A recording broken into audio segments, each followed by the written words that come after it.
اس وقت پوری دنیا کی نگاہیں امریکہ کے صدارتی انتخابات اور اس کے نتائج پر لگی ہوئی ہیں۔ الیکشن مہم زور و شور سے جاری ہے۔ صدارتی امیدواران جو بائیڈن اور ٹرمپ کے درمیان کانٹے کے مقابلے کی توقع کی جا رہی ہے۔ صدارتی امیدواران کے درمیان مباحثے بھی جاری ہیں۔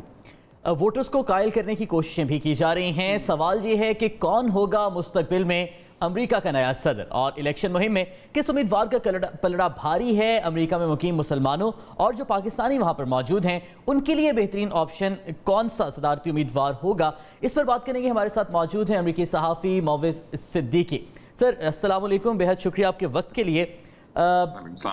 سر سب سے پہلے تو آپ سے یہی جاننا چاہیں گے کہ اس وقت اوورال کیا پولیٹیکل صورتحال آپ دیکھ رہے ہیں، دونوں امیدواروں میں سے کس کا پلڑا بھاری لگ رہا ہے آپ کو؟ دیکھیں، بنیادی طور پہ اگر ہم نمبرز پہ جائیں گے، اور نمبرز کا جہاں تک معاملہ ہے، پچھلی مرتبہ دھوکہ کھا گئے تھے، لیکن اس وقت جو نمبر ہے وہ یہ کہ 51.5% جو ہے ان کے لیڈ ہے، ان کا سپورٹ حاصل ہے جو بائیڈن کو، جبکہ 42.5 جو ہے وہ جو بائیڈن کو ہے۔ تو اس کا مطلب وہ تقریباً 9% یا 10% وہ ڈونلڈ ٹرمپ کو ہے۔ اس کا مطلب 10% پیچھے ہیں۔ اچھا، اس میں جو اب تک جو پولنگ ہوئی ہے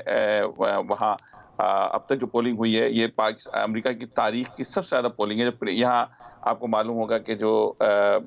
بعض اوقات ارلی ووٹنگ کہلاتی ہے، تاکہ اس دن کے رش سے بچنے کے لیے، تو اس میں ہسٹری میں پہلی مرتبہ 37 ملین ووٹ پڑ چکے ہیں۔ 37 ملین ووٹ پڑ چکے ہیں، جو کہ ٹوٹل ووٹ کا 20% ہے۔ اور اس میں جو 50 سے 52% جو ووٹ پڑے ہیں، وہ جو ہے 60% جو ووٹ پڑے ہیں وہ پڑے ہیں اس وقت جو ڈیموکریٹس نے ڈالے ہیں، جبکہ 36% جو ووٹ ڈالے ہیں وہ ڈالے ہیں ریپبلکن نے۔ یہ رجسٹرڈ ووٹرز کی بات کر رہا ہوں۔ اچھا، تو اس میں جو بظاہر نظر یہی آ رہا ہے کہ اب اس دن کیا ڈونلڈ ٹرمپ کے حامی نکلیں گے، جو ابھی نہیں نکلے، کیونکہ بہت سے لوگ یہ اس مرتبہ خوف بھی کھا رہے ہیں کہ شاید کوئی ہنگامہ خیزی ہو، اس وجہ سے ارلی ووٹنگ ہو رہی ہے۔ تو اس وقت جو سچویشن، جو اگین ہم نمبرز کی بات کرتے ہیں، جو پینسلوینیا جو سب سے بڑی امپورٹنٹ اسٹیٹ ہے، جو پچھلی مرتبہ، یعنی پینسلوینیا کے بارے میں کہا جاتا ہے 2-3 اسٹیٹس ہیں جیسے پینسلوینیا ہے، مشیگن ہے، فلوریڈا ہے، کہ یہ اگر سوئچ کر جائیں تو وہ بندہ جیت جاتا ہے۔ لیکن پینسلوینیا میں اس میں نمبر 1 ایسا حاصل ہے کہ گزشتہ 3 الیکشن میں جو پینسلوینیا میں جیتا ہے وہ جیتا ہے۔ تو پینسلوینیا پچھلی مرتبہ ڈونلڈ ٹرمپ کے پاس تھا، اس مرتبہ بدہے نظر آ رہا ہے۔ لیکن میں اس لیے کہہ رہا ہوں کہ یہ حامی تھے جو آج سے 4 سال پہلے کھڑے ہو کے اپنے ٹی وی پہ ہم یہ تجزیہ دے رہے تھے کہ 10% کا فرق ہے اور ہلری کلنٹن جیتی ہوئی ہیں۔ میں شاید ان میں واحد تھا جو ڈونلڈ ٹرمپ کو جتا رہا تھا، لیکن یہ کہ آخری دن میں، لیکن اس میں 99 اب آپ کس کو جتا رہے ہیں؟ پھر تو آپ کا موقف زیادہ ہے معوض صدیقی صاحب، آج آپ کس کو جتا رہے ہیں؟ دیکھیں، سرپرائز ون ہو سکتا ہے، یعنی یہ پہلی مرتبہ ایسا معاملہ ہے۔ دیکھیں، اس مرتبہ معاملہ اگین یہی آ گیا ہے کہ ڈونلڈ ٹرمپ دیکھیں آسانی سے ہارنے والے نہیں ہیں۔ اچھا، مزے کی بات یہ ہے کہ الیکشن ہو تو جائیں گے، لیکن یہ امریکہ کے عام الیکشنز کی طرح نہیں ہوں گے کہ اسی دن ختم ہو جائیں۔ یہ سلسلہ چلنا ہے، اس لیے کہ ایک مطلب آپ کا میلنگ کا سنا ہوگا، جو میلنگ ووٹ ہو میل، اس میں زیادہ تر ڈیموکریٹس ہی آتے ہیں نا۔ اب اس میں بھی ڈونلڈ ٹرمپ نے اس کو پہلے ہی سے چیلنج کر دیا ہے۔ تو ابھی بھی مطلب اتنے فرق کے باوجود، اتنی نفرت انگیزی کے باوجود، سب کے باوجود جو ہے ڈونلڈ ٹرمپ کسی وقت بھی جیت سکتے ہیں، اور بہت زیادہ خدشات ہیں، اس لیے کہ کانسپیریسی تھیوریز کے جو لوگ ہیں، جو میٹرک پاس گورے ہیں، وہ جو سارا ایک جو ہے نمبرنگ، وہ عین موقع پہ ان کے ساتھ دے سکتے ہیں، کیونکہ بہت سے لوگ یہ سمجھتے ہیں۔ اچھا صدیقی صاحب، یہ بتائیں پاکستانی نژاد جو وہاں پر رہ رہے ہیں امریکی، ان کا کس طرف جھکاؤ ہے؟ دیکھیں، پاکستانی نژاد امریکی کا ڈیفینیٹلی ان کا جھکاؤ جو ہے وہ جو بائیڈن کی طرف ہے، ڈیموکریٹس کی طرف ہے، وہ یہ سمجھتے ہیں۔ لیکن اب کچھ لوگ آگے آئے ہیں۔ اچھا، ایک چیز جیسے ہم نے ابھی ایک شہر میں ہم نے ایک ڈیبیٹ کروائی، جس میں مطلب ڈونلڈ ٹرمپ کے پاکستانی حامی بلائے اور جو بائیڈن کے پاکستانی حامی بلائے، تو ہمیں تنقید کا نشانہ کرنا پڑا، آپ نے جو ڈونلڈ ٹرمپ کیسے بلا لیا؟ تو لوگ ناراض بھی ہوتے ہیں، جبکہ جو ڈونلڈ ٹرمپ کے جو سب سے بڑے حامی سمجھے جاتے ہیں یہاں، جو اوپنلی ہیں، ساجد طاہر صاحب، بہت اچھے ہماری دوستی ان سے بھی میری بات ہوئی، ان کا یہ دعویٰ ہے کہ 40% مسلمان جو مجھے رائٹ نہیں لگتا ان کا دعویٰ کہ 40% مسلمان ان کو دینے کے لیے، ڈونلڈ ٹرمپ کو دینے کے چکر میں، جبکہ پاکستانیوں کی اکثریت جو ہے وہ جو بائیڈن پہ بالکل واضح طور پہ نظر آتی ہے۔ لیکن کچھ لوگ ہیں جو عمران خان سے ایک اچھے رویے کی وجہ سے، پاکستان سے ایک اچھے تعلق کی وجہ سے، ایک دورے کی وجہ سے اس میں جو ہے وہ سمجھتے ہیں کہ ڈونلڈ ٹرمپ ہمارے لیے بہتر ہے۔ یہاں میں نے دیکھا پی ٹی آئی کے سرگرم کارکنان ہیں نیو یارک کے، اسپیشلی انہوں نے باقاعدہ یعنی ینگ لڑکے ہیں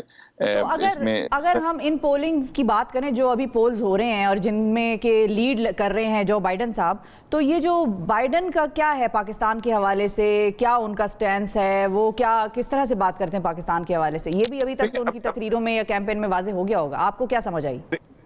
دیکھیں جو بائیڈن ایک مکمل سیاستدان ہے، وہ پاکستانیوں کے ساتھ بیٹھ کے پاکستان کی تعریف کرتے ہیں اور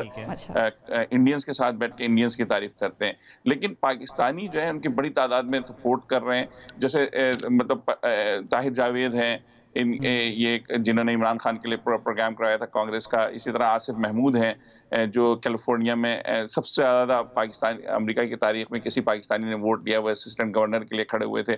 ان کی پاملا کامل جو وائس پریزیڈنٹ ہیں ان سے اچھی دوستی ہے، اور وہ یہ کہتے ہیں کہ بلکہ انہوں نے جو وائس پریزیڈنٹ کے لیے ہے انڈین، لیکن اس کے باوجود انہوں نے ایک کشمیر کے حق میں بیان آصف محمود نے دلوایا تھا۔ اسی طریقے سے جو پاکستانی کمیونٹی ہے انہوں نے تقریباً یہاں اے پی پیک نامی ایک تنظیم ہے، انہوں نے ان کے لیے $1 ملین جمع کیا، تو پاکستانی بڑی تعداد میں ان کو کر رہے ہیں، اور انہوں نے جو اب تک پاکستانیوں کے ساتھ بیٹھے ہیں انہوں نے بہت اچھی باتیں کی، بلکہ مسلمانوں کے لیے بہت اچھی باتیں کی ہیں، اور انہوں نے یہی کہا ہے کہ جب میں سب سے پہلے آؤں گا تو جو ہے نا مسلم بین پہ پابندی ہٹاؤں گا، بلکہ ان کی خبر چلانے کی وجہ سے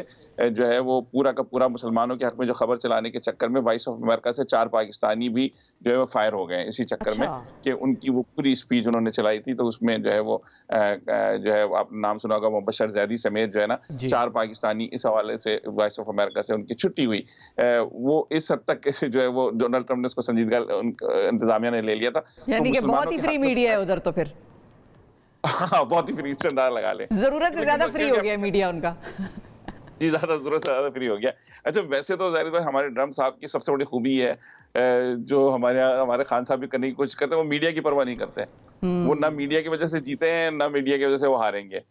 تو بہرحال وہ جو شکایات کرتے ہیں میڈیا پر بھی بائسنس کی اور اینٹی ٹرمپ کیمپین چلانے کی۔ دیکھیں ہم اگر ویسے خان صاحب سے مبادرہ کرتے ہیں، بعض اوقات خان صاحب کو میڈیا کے جتانے میں بڑا ہاتھ تھا، بعد میں وہ میڈیا سے ناراض ہوئے، لیکن ڈونلڈ ٹرمپ کو میڈیا نے کبھی بھی سوائے فاکس کے یا رائٹ ونگ میڈیا کے جو کانسپریسی تھیوریز پھیلاتے ہیں ان کے علاوہ کبھی سپورٹ نہیں کیا، تو انہوں نے کبھی بھی میڈیا کو ہمیشہ میڈیا کے خلاف پسند نہیں کیا۔